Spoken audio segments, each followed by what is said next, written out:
because when I came home after 8 years, I paroled out to my brother's walk-in closet.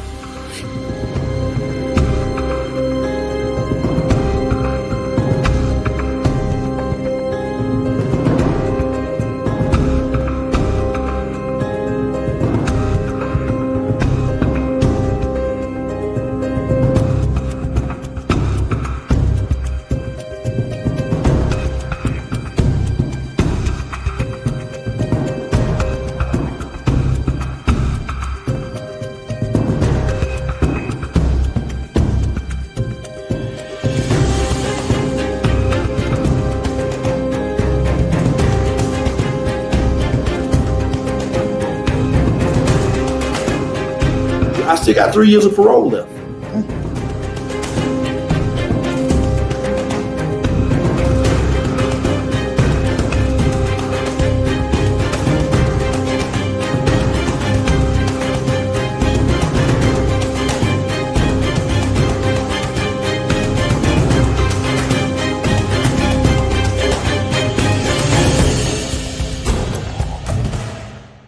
Hey, it's Brenda. I'm back with another episode of From Felon to Fabulous, and I have got Manuel Aragon, and we call him Manny.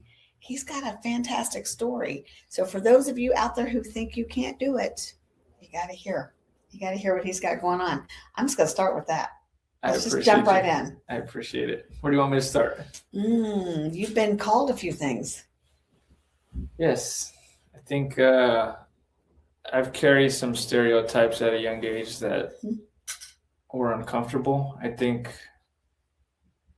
society, maybe not society, I think the state of Colorado wanted to prove a point with how it sentenced me for some bad decisions I made as a juvenile. And I don't think it understood the emotional toll that it took on me in that moment. It proved a point from a justice standpoint that you make a bad decision, we're gonna essentially ruin your life. The whole. And you were how old? 14. Yeah. So they want to ruin a kid's life. Correct. They wanted to prove a point that what I did was very extreme. I'm not ever gonna downplay the fact that I took a gun to school and fired 6 shots. But I think the understanding of we're gonna charge this juvenile as an adult. At that point in my life, I didn't even understand how much trouble I was in until a couple months later when, I have 17 felonies and 36 years of time ahead of me. It's like, okay, I did wrong. But then, and not to get too far off track, but then to take something as a 14-year-old and compare it to a school shooting massacre 4 years earlier. And I was in 5th grade at that time. That wasn't even on my thought process. No. But over the next 10 to 15 years, it keeps resulting back to, let's compare it to Columbine, which, I have empathy for all of those victims and their families, but I don't think the situations are alike in any situation. I don't think my life story is any similar to what those kids were going through, and I would never want to compare them. And that's why I think as I intended to better my life, is my narrative is my narrative, and I carried that stereotype for a lot of years, and it played into the bad thought processing where I had to carry that emotional burden of I'm a troublemaker.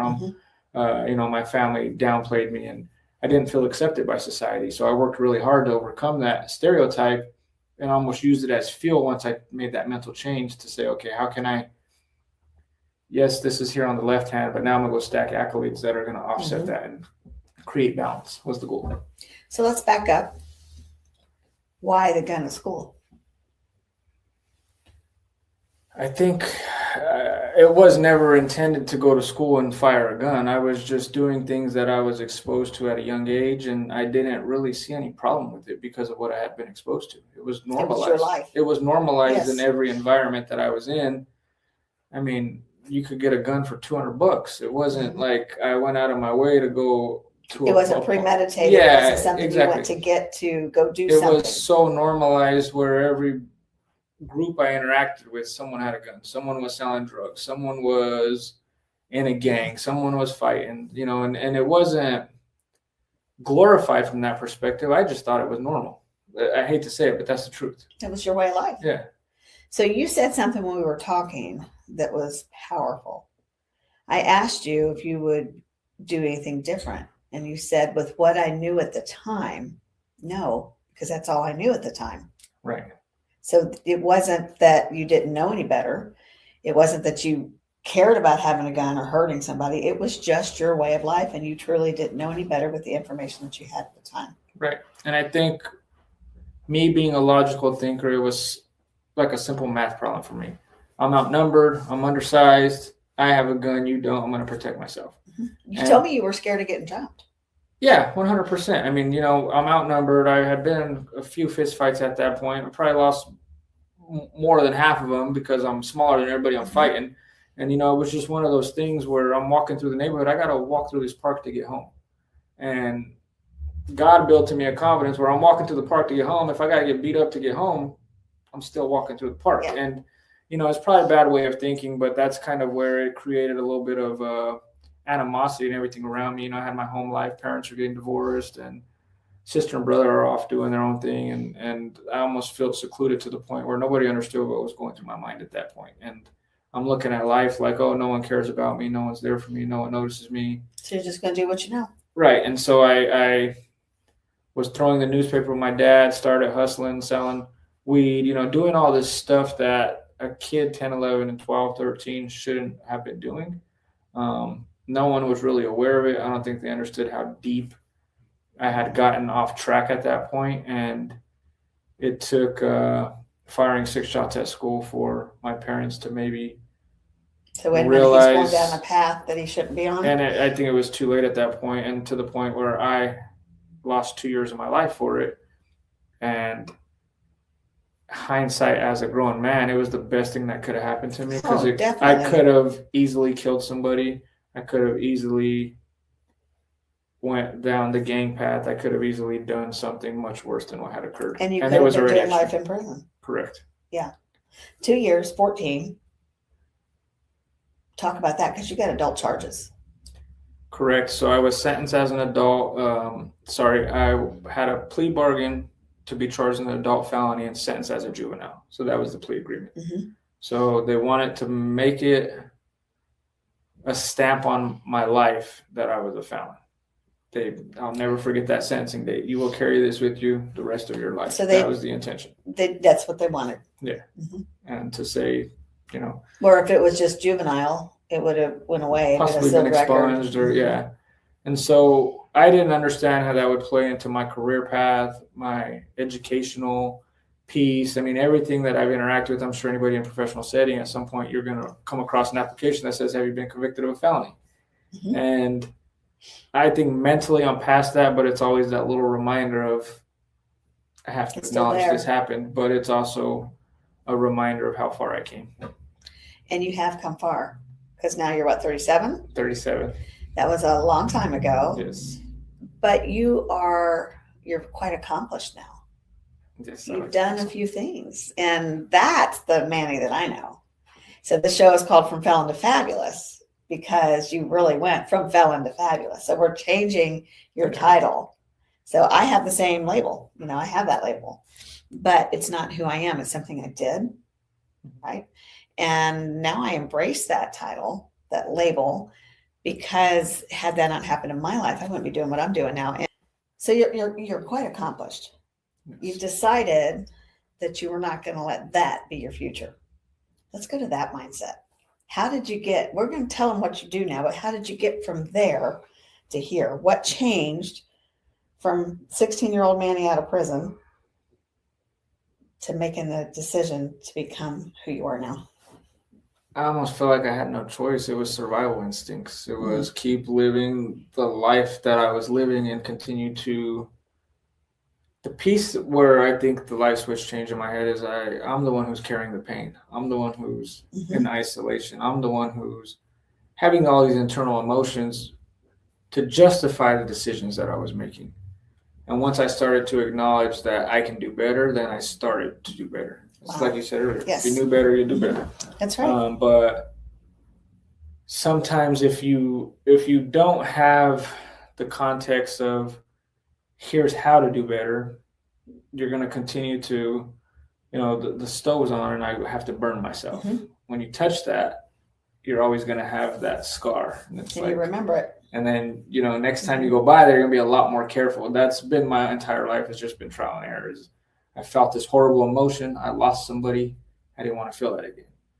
I made a mistake. I don't want to feel that again. I had isolation. I didn't want to sit in isolation again. So that was the piece where it was just continuously trial and error. And I think those lonely moments was the defining factor of like, I don't want this for myself. And the educational piece, I think I've always been a book smart guy, but my, what's the word? Sorry. Oh. This is why I don't ever do them live. No, that's fine. No. Oh my gosh. My attention to detail shifted when I lost my grandparents because I had realized life was precious at that point. My popularity didn't matter. My money in my pocket didn't matter. And so more people need to learn that. Right. And that's where the materialistic side of me, yes, I've achieved some level of what people would consider success, but I've never chased money. And I think that's why God keeps blessing me because I'm chasing self-growth and I'm just trying to be a better person every day. That's powerful. That's what we do here. Right. That's what we do here. And that's the goal. So, people always ask me, what is your definition of success? And I will say happiness. Money doesn't make you happy. Right. And I don't like to consider it toward it, but some of the poorest people in the world only have money. You can't buy family. You can't buy relationships. You can't buy love and loyalty. So there's a cost factor in everything, and it's not monetary sometimes because bad decision making will cost you relationships. That's right. And bad relationships will cost you money. It's a fact. So that's a true statement. It's a true statement. But how did you? So we're going to get into what you do now. You're an accountant. You do taxes. You do things financially. How did you get from this, where you were, to what you're doing now? So I've always naturally been a numbers guy. I pursued community college, fresh out of Lookout Mountain, a couple years later, and I sat back and said, what are my natural skill set, which is math. Always been a math, good with multiplication, subtraction, counting stop signs, walking home from school. And I said, what's something that's always going to be there that I can provide a service to people? Taxes. Taxes aren't going away. Our government's not going anywhere as much as we want to simplify it, and it's just not. So I said, okay, this is something I can do, make some side money, and launched my business. And that has a backstory in itself where I got denied for my IRS license year one because of my felony. Right. And it was already starting to have lasting effects. Correct. And so I had to sit down. I wrote a heartfelt letter to the IRS and explained them my situation and my backstory and said, yes, I understand I caught this gun possession at a young age, but here's all the stuff I've accomplished since then. I went back to school. I got an associate's degree. I applied myself. I already invested in this business. I bought software and technology, and it took them 6 months to respond. So year one, I felt like a failure. I was struggling. I spent all this money, trying to launch the business, and I made no money back. Probably in the whole $5,000, which was a lot of money for me back then. It's a lot of money now. Yeah. And but I remember the day I got the letter from the IRS and I, opened it with shaky hands. I'm like, oh, they're going to tell me no. Yeah, denied me. And it was almost like a hand typed letter because I could tell somebody behind it read the letter, and I know they were maybe impacted by the words because I hand wrote the letter. And they said, we appreciate your candid honesty, and we would love for you, to be accepted as an ITIN license. So that second year I launched my business, got up to about 70 clients my second year in, and I have just grown year over year since, been doing it 13 years now. But the piece where I think I'm proud about it is every time I get a new tax problem, I educate myself. So it's been a constant learning process. I went from a simple W-2 to people who own rentals, to people who own businesses, now S-Corps, C-Corps, and moved beyond tax preparation to tax planning, tax advisory, tax resolution. So each segment of the tax industry has a whole set of different problems. So I'm constantly evolving, testing to be an enrolled agent next month. So that's surface level taxman Manny. And then we offer accounting, bookkeeping, and payroll above and beyond that, which nice. my natural background is my accounting degree. Mm-hmm. So the tax business was essentially a side hustle that layered on top of my day job, which was being a CFO controller for multiple companies at one point. You're kind of like our CFO. You have a personality. Thank A you. lot of CFOs do not. I appreciate that. So, yeah. And you're wanting to get on stages. Let's talk about that. I'll be honest with you. I don't know if that was the intentions out the gate. I never even envisioned myself moving into that capacity. I mean, I attended my first networking or speaking engagement last summer in Denver. It was an event held by Tim Story and some of his friends. And, I just found inspiration out of the approach that they took, which led to me attending an event where I met you down in Nashville and got to see you guys speak. And, just understanding that inspiration is drawn from people in leadership, and, it's rubbed off on me. So thank you all. But I think I have a story to tell. And I think I said it this morning where I express myself better written, but I still think there's spaces and places that my story needs to be heard that can drive inspiration, and it needs to be vocal. It's very true. And it also, your story is fantastic because it's not what you did. It's what you're doing now. It's what you did about it. Right. So you were young, you were living in a life that you knew. So you didn't know that what you were doing, you probably knew it was wrong, but you also knew it was just the way you did things. Right. That's the way your life was. But what you did do is you said no more. Mm-hmm. How was that 2 years as a kid in prison? It was horrible. I think the first couple months, the piece where I was upset with the system's approach was being on 23-1 at that age. You got to think, I went from complete freedom to complete isolation. It was a level of psychological detachment from the world. I mean, it still impacts me to this day, where I still have social fear, anxieties, and, just different stuff where I think it's almost natural to develop like some type of personality disorder when you're isolated that long. I don't care who you are, adult, kid. Isolation. Were you isolated the whole 2 years? No, for the first probably 2 months, I was on 23-1 because I was in the county jail. They couldn't put me with adults because I'm underage. And so that was your protection. And, just to kind of go through that cycle of, it just started that self-reflection. It breaks you down. Oh, yeah. Emotionally. And thankfully, I've always been kind of a self-sufficient person. But, I mean, you go from complete freedom to having your whole life flipped upside down. But once I got sentenced to Lookout Mountain, got reintegrated with kids my age. I mean, we're all in there for different crimes and stuff, but that's where I started to say, okay, I have all this time on my hands. And keep in mind, I got arrested as a freshman. I crammed 4 years of high school into 18 months, and I still graduated a year early. That says a lot about your mindset. It wasn't dead time for me. So I was feeding the mind while still. Did you get your GED while you were incarcerated? I got a diploma. Good for you. And then I started community college classes through Red Rocks. So I was essentially class of 06. I graduated 05. So that's something that I'm proud of. I didn't use that as wasted time as a juvenile. And it was essentially the stepping stone for me to get my associate's degree in accounting. So it just kept rolling. Yeah. You're still learning. And you're still learning today. Correct. And it's just been, me to go level up to the point where I just got an honorary doctorate in December in finance. So I never would have pictured that 23 years ago, exiting Lookout to the point of, being featured in magazines, different stuff.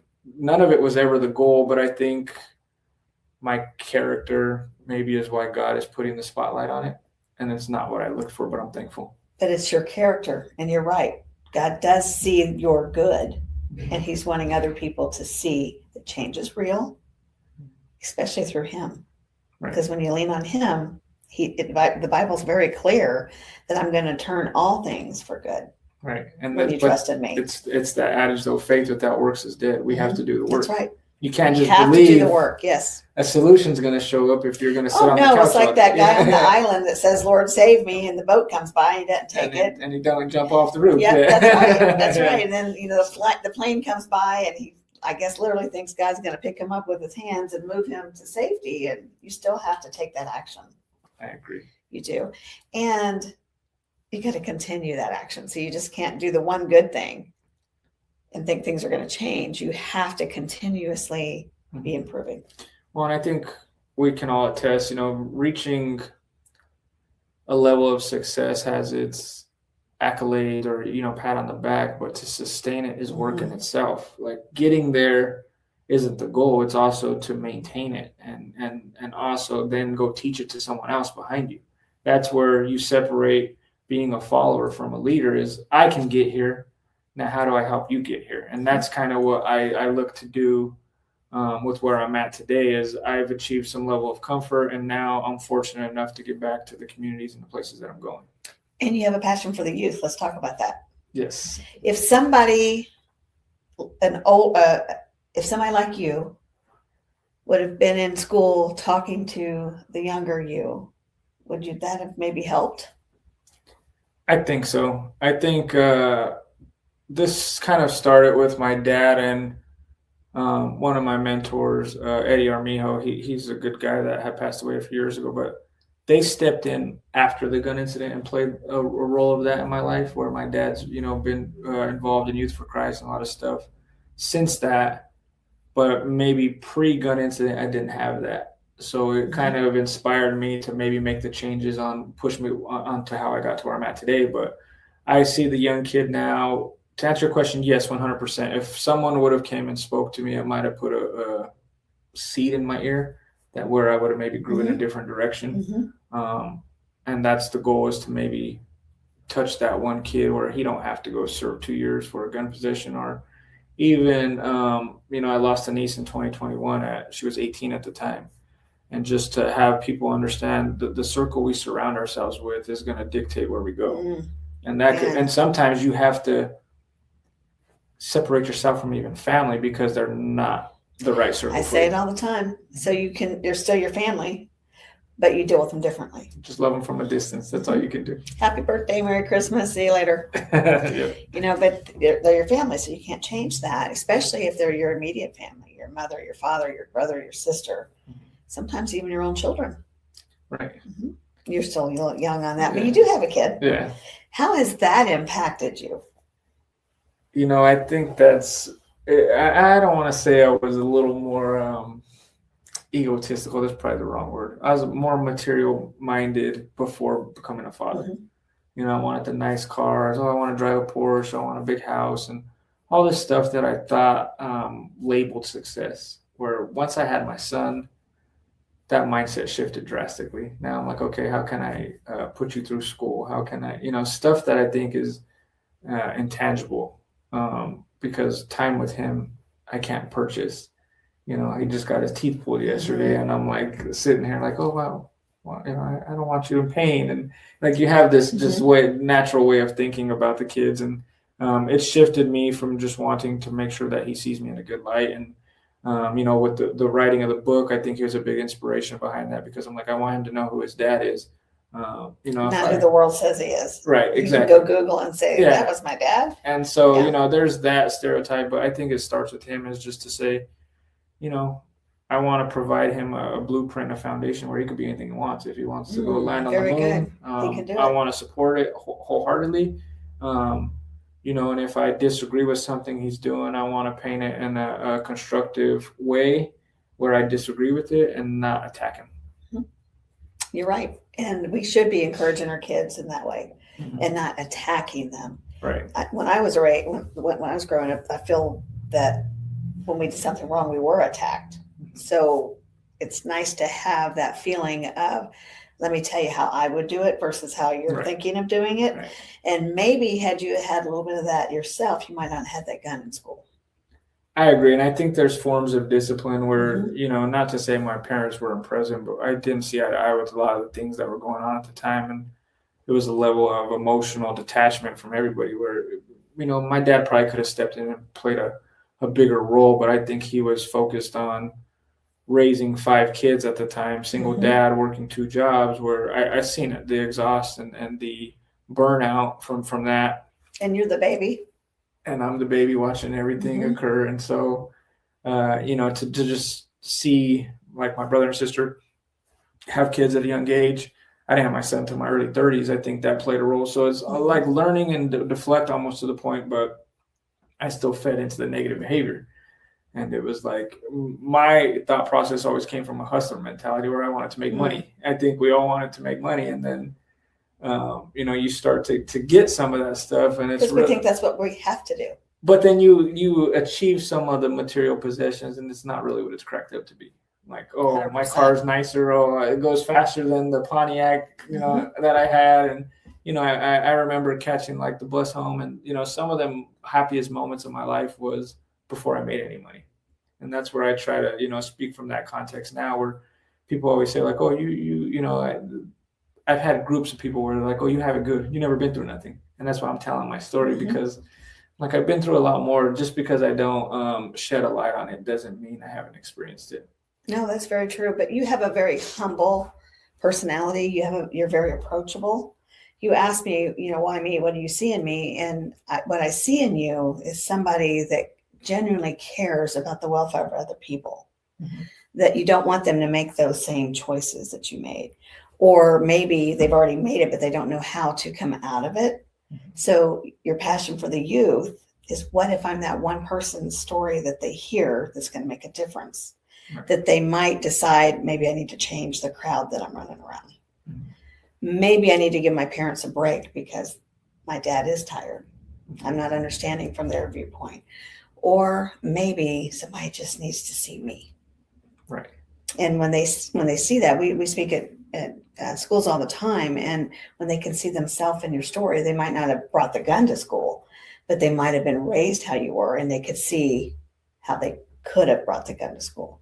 Or it's just that yelled sign. That was the biggest thing. I think I talked to the team yesterday, where it's like, if I crashed here 10 times and there's a person I know coming behind me doing 100 miles an hour, the least I can do is say, slow down. You're going to crash. It's still their choice. Yeah. But I mean, I think that we all should have a simple duty to society to do that, where it's like, I effed my life up. You're more than happy to make the same decision, but here's going to be the results. Here's consequences. Yeah. But I don't see most people that would have went through what you went through are bitter. They're angry. They're blaming everybody else. If this would have happened, then I wouldn't have did that. If that didn't happen, then maybe this wouldn't have happened to me. I've never heard that from you. You want to know what it is, though? I did carry that mindset for a few years, but what had taught me to change was, I used the analogy of the man with no shoes complained till he met the man with no feet. Oh, yeah. And that's where good. I thought my life was so difficult until I was locked up with a group of kids. I'm complaining about, I only get 2 visits a month. Some of them got no visits. I'm complaining about, my parents are divorced. Some of these kids had no parents. And, it's putting things in context and perspective to the point where I didn't have it that bad. I was just running around making excuses to act like an idiot. So that was me. I made all my choice. I had a great family. And, I can't say I was raised in a manner that you were raised. I didn't have that. But, in my early 20s, I was like, I had a, horrible childhood, like that mentality where, as a 37-year-old man, like, my dad's a great man. My mom's a great woman. They've never turned their backs on me. Did I wish they maybe were a little more present? Yes. I mean, who doesn't? But to paint things in the light of I think every young parent, though, I mean, we're trying to survive. Right. I had a friend say, I think her daughter was 25 and she was angry at her mother, and she's a single mom. I think it was Izzy, which is our co-host on the show. She's sick today, but she said they did the best they could at the age that they were at, because she had her at 16. And I thought, wow. But life has no blueprint. That's what's exciting about, like, I think growth and evolution is we're all just figuring it out as we go. That's where, I think as I was younger, you see these people in position of leadership and you're like, they got it all figured out. Really? None of us do. We're all just trying to figure it out as we go. And actually maybe just be like, hey, the same thing we're doing now, where it's like, I've learned from this. I'm going to give you a gem. And maybe the person we're talking to thinks we got it all figured out, but we really don't. No. We're just learning as we go, and we're just trying to be good parents. Yeah, there's no manual that says if this, then that. And there might be, but it's on certain situations. It's not how to be the best parent you can be. There's books out there on that, but that is something you have to learn. I don't care how good of a parent you are. We still lose our temper. We still get upset. We still can do things better. And it usually happens with the people that are closest to us. That is so true. You know, they see a side of us, I think, that the world doesn't. And that's where you put it in context the other day. It's like you have to be the same person in every room you're in. That doesn't mean we don't sin. That doesn't mean we're horrible people. But if we put our best foot forward, I think, you know, character breeds character, and leaders breed leaders, and get around the people who are already doing it. Yeah, and effort's going to make people want to be around you. You know, I think if you surround your circle with that, you're going to grow. And it's not always financial; it's spiritual and mental. You know, my dad was a officer in the Army, so I was raised traveling, and I was only child, so we weren't poor because he was an officer. I mean, we weren't wealthy, but we were not poor. We didn't really lack for anything. And then I got married right out of high school at 19. And then I had baby after baby after we had 4 kids. But I was so consumed in my life being a mother, a young mother, and growing a company that I was just surviving in the marriage. I was tired. Was I the best mom? No. And I look back at all these things, but I was doing what I knew how to do, how I knew how to do it, to the best that I could do it.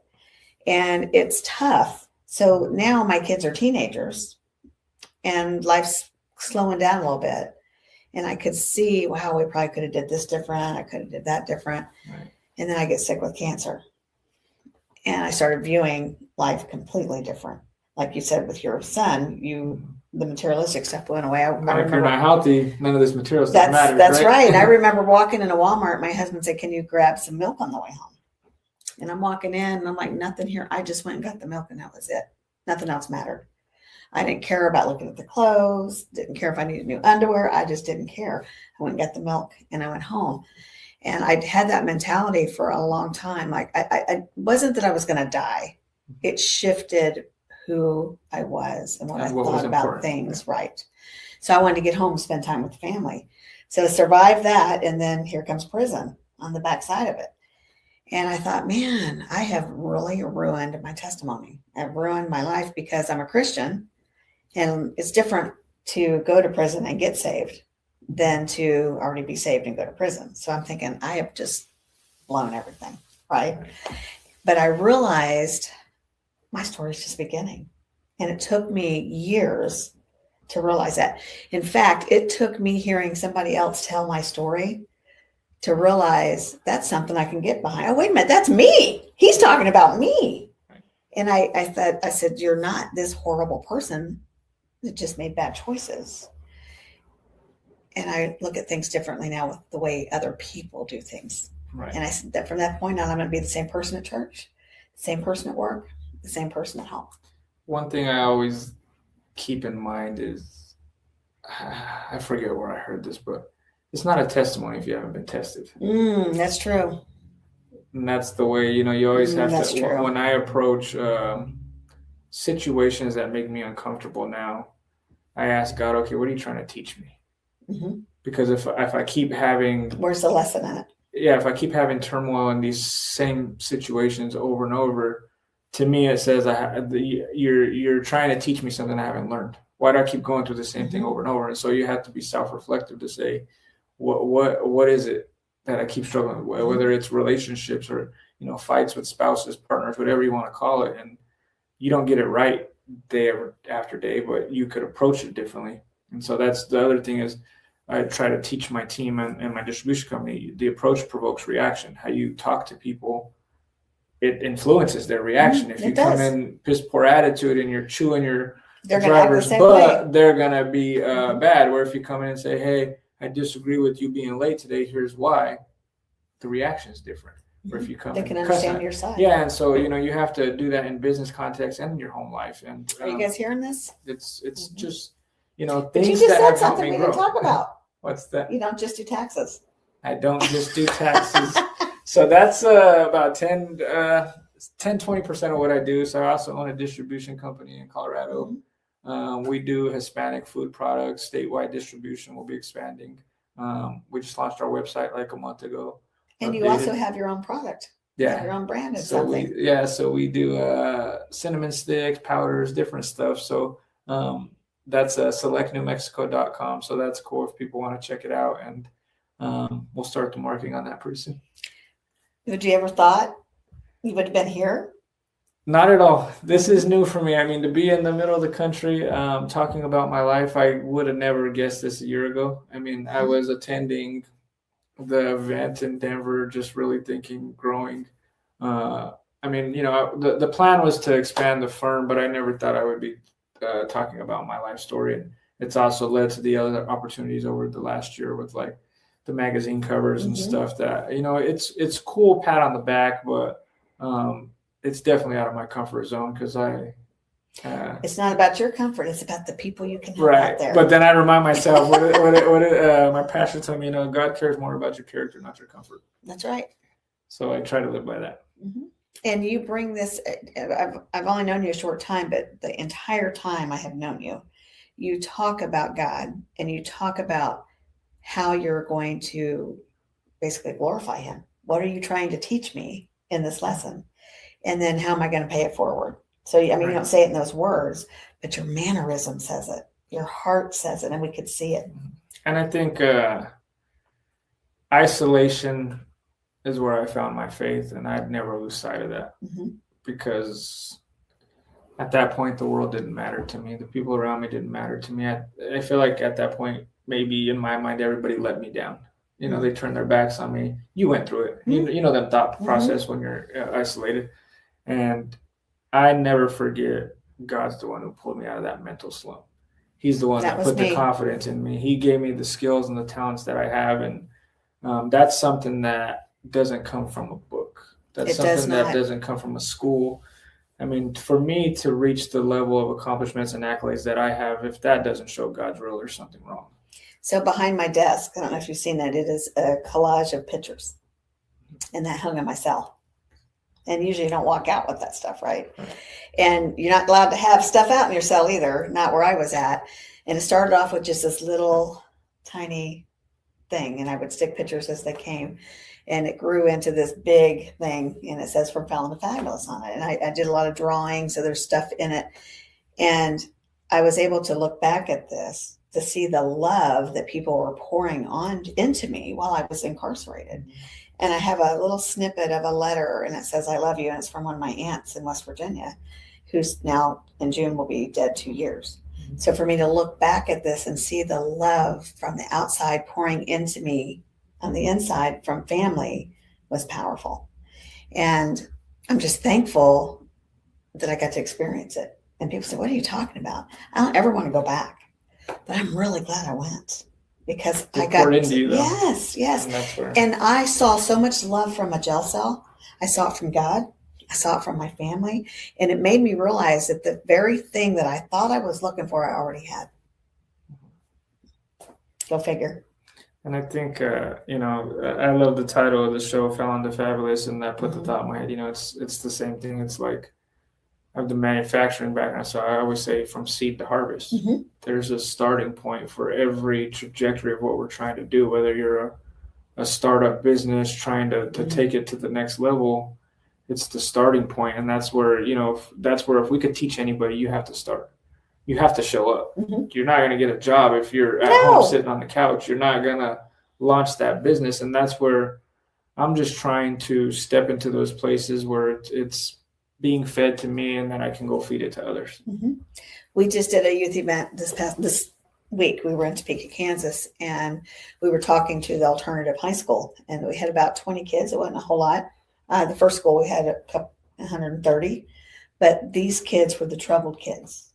And when we went in, my intent wasn't to talk about prison at all. It was to talk about their mindset and making good choices, but their behavior had started, the whole yeah, whatever, making fun of. And I just said, and that behavior, that attitude is what landed me in prison. What? Yes. Well, I'll tell you, to touch on that topic. So I have a cousin, Eric. So this whole process started about 1.5 years ago. He's a teacher at a school in Aurora, Colorado. And he called me and he said, hey, I have some kids struggling.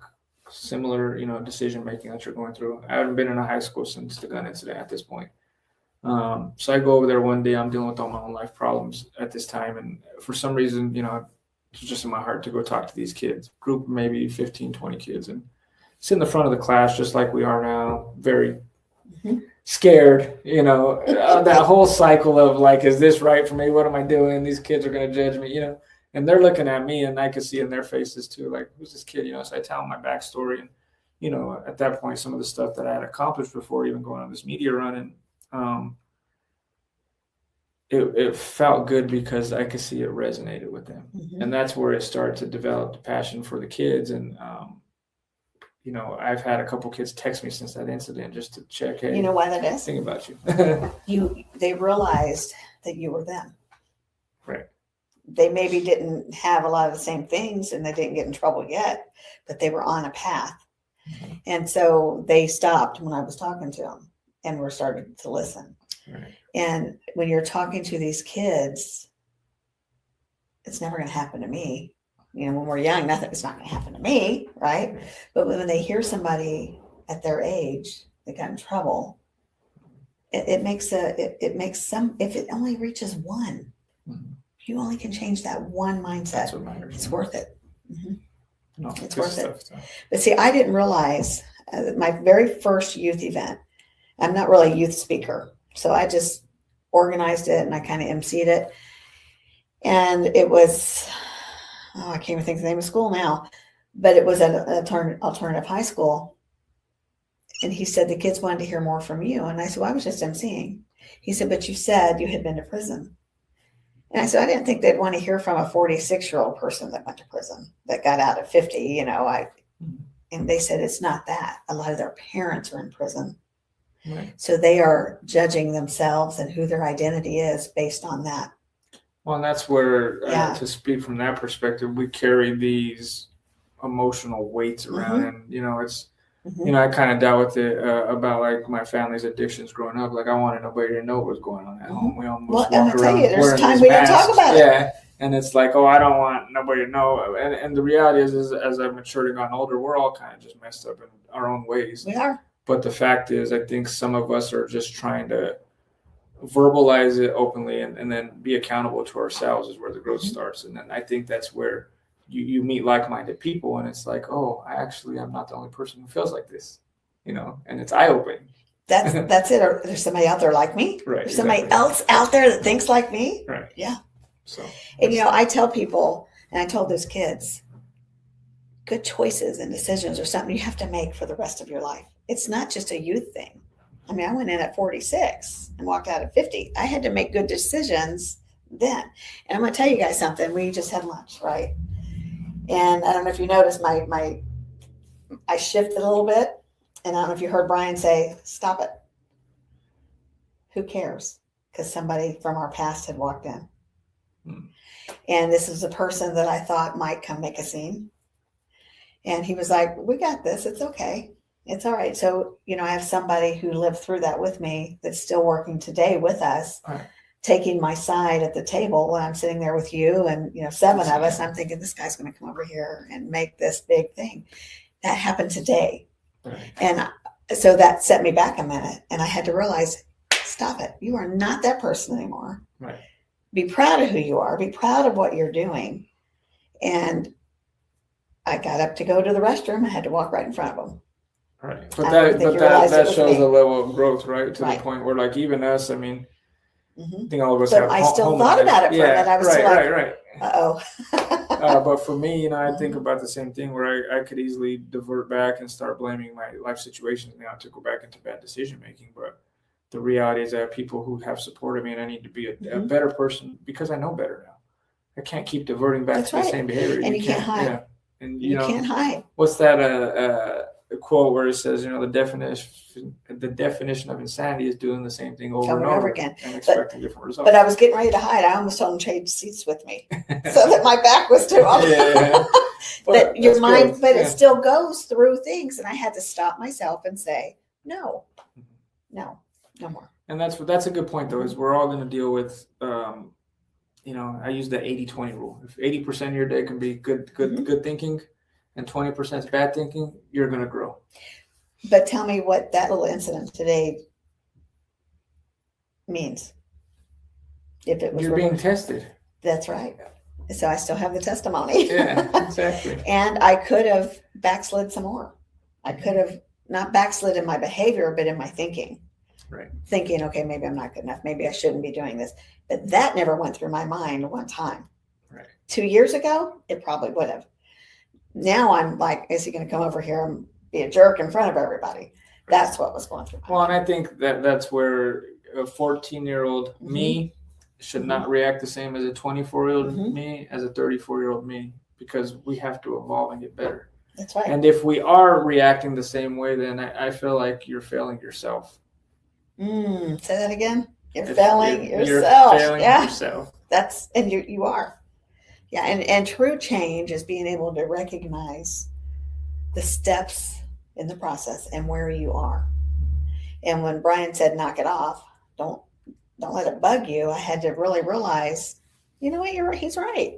But what You does that should be teach proud you, of though? yourself. If you didn't surround yourself with people like that, then you're stuck in your own thoughts. That's where right. having the right people around you. Because can most people would influence you. say, oh, yeah, let him come over here. We'll just, Right. or let's get up and leave or something. But I had every right to be there. I didn't need to leave on his behalf. Right. And that's what I want. This is how I want to end this. You have a value. You have a purpose.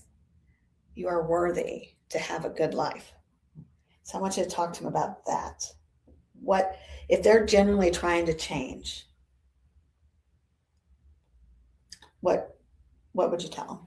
I think value, I mean, obviously life is more valuable than any material possession, period. If you woke up today, you're important. God has a purpose for you if he woke you up today. And that may be talking to somebody at the bus stop, or talking to somebody at the local restaurant, or, being a good influence to the partner or the person you're dating, influencing kids that don't belong to you. There's so many different facets of life because everybody's situation is different. But I feel like you're valuable because you can influence everybody you interact with every day. If that's right. a good compliment, if that's hey, you can't afford my services today, I'm going to give you a discount. I may even do it for free. But, and you can pay me back with a referral. You can pay me back with a compliment, with a Google review. I built a lot of my life on the barter system, where it's like, I didn't have the money to get into these rooms, and it was like, I'll work for you. I'll do this. So that provides value in itself. And so anybody who's struggling, like I said, just understanding the starting point and then putting effort. If you just do a little bit a day, you're going to look up in 30 days and be farther than you are today. And you're going to look up in 3 months and be farther than you are in 30 days. And you're going to look up in 3 years and your life's going to be drastically different. Look at what I've accomplished in a year. There's this meme of this person on the stairs, and the stairs are huge, but it's only showing them from right here looking up to where they need to go. One stair at a time. Yes, but then when you turn around and you look back, they forgot to see how far they've come. Right. And they were almost there. Don't give up on yourself because you owe it to yourself. You can have the life you want. And with me, I had to stop comparing myself to other people because there's nobody like me. There's nobody like you. Right. And we all act and do things differently. We all have different tastes, and what I'm doing, somebody else might not like. So why am I comparing myself to that? Right. And the other thing is I'm going to tell you is don't go get advice from people who aren't doing it. Right. Well, I had a friend tell me the other day, "Oh, you're not a leader, Manny." I said, "You're right. I'm Manuel Aragon. I don't need your title." So you can be anything you want. Yeah. So how can they find you?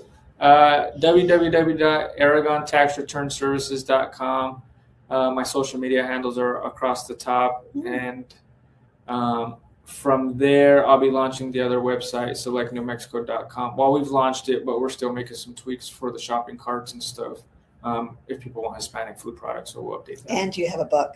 Yes, and the book will be coming out. So I will try to stay on top of that, and we will upload links to both websites once the release date is finalized, and I'm excited for that. I think that sounds great. I want a copy of that book. Yes, for sure. Thanks for coming. Yeah, for sure. Stay tuned for more episodes of Fabulous People. We're going to get rid of that Felon title. From Felon to Fabulous coming up soon, but they are now fabulous. See you soon.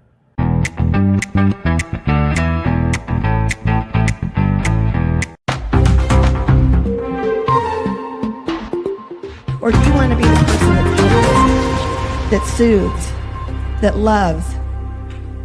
Because you can still stand tall and be as big as you want to be when you are this person.